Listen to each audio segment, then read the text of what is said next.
Hello guys, this is my first video where I confidence to insert my voice here.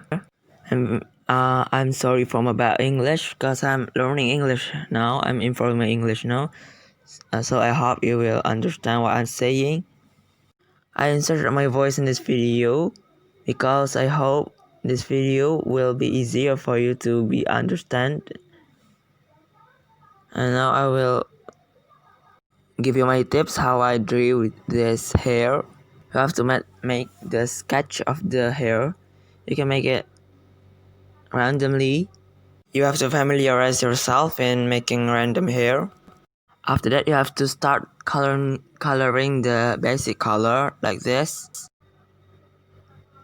Then add the highlight in the one side of the hair, like I made it in the front of the hair because like it's come from left front of the hair. And finally I give the highlight in the last of my drawing. That's all of my tutorial to make a simple hair.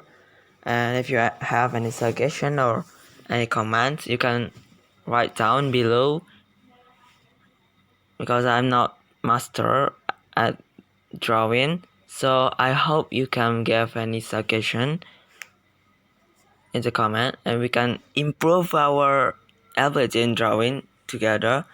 And that's all for me. Thanks for watching, and bye.